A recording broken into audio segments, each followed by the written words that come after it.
South Africa sanibonani kusawuyena lo waseshowe kwaMondi. Bengisacela nje ukwenza le video yokuthi ngicela ukuxolisa even in advance to anyone oyoke athi mayihlangana nami either angibingelele kwi setup yase mall noma la phandle esixukwini bese kuba ngathi angimzwanga noma ngenze ngathi angimzwanga. Ngiyaxolisa. Kune comment la on one of the social media platforms enginaw umuntu othi ungibingelelile ngibone mall thizeni ngeke ngisayisho ukuthi yipi ungenza ngathi angimzwanga.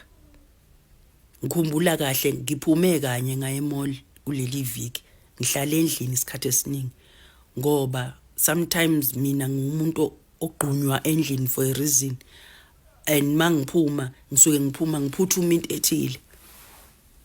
Ngixolisa kakhulu to anyone owake wahlangana nami ngangambingelela noma ngangamjabulela. Ngiyazi ukuthi abantu bayawuthanda umsebenzi wami bayangithanda and mhlambe lo umuntu ofendeke ngempela. Ngiyaxolisa Nkosi yami.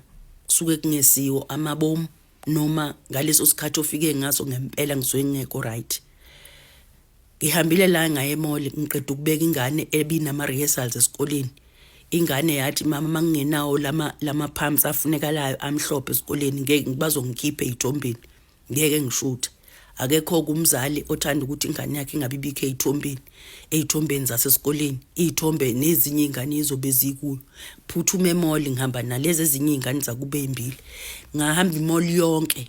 Imall uyazi ngikhuluma imall. Ngayihamba ngeenyawo yonke bengingena choice ngihambe ngiphuma ngene eindaweni zezicathulo ngingayitholi ngawathola ama pumps amhlophe.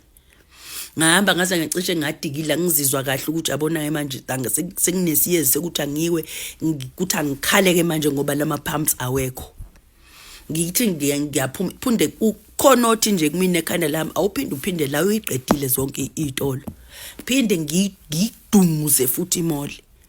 Angazi ukuthi lo muntu uhlangane nami at which point. Angazi ukuthi uhlangane nami bese ngikanjani noma yila ngempela bese ngifuna ngempela ukuthi ayingeke. Lapha ufuna ukuphoxa ingane waphela into yesikole le. Ngicine ngitholileke lezo izicathulo. Kufanele ngiphindele esikoleni ngiphuthume esikoleni ngihambise lezi izicathulo. Nami ngokwami ngiyagowisha ngikho right. Khona izinto zami nje engigowisha engidlula kuzo mina ke personally. So ukuhamba mall nokungibone mall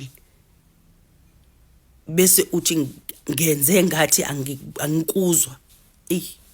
Kungilimazile kodwa ke ngiattendile leyo comment ngaxolisa kulowo muntu because I don't like to offend abantu abathanda umsebenzi wami.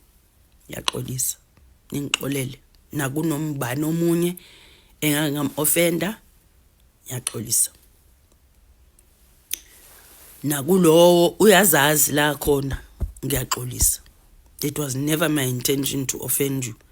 I was just going through a lot in that moment. Ngiyabonga.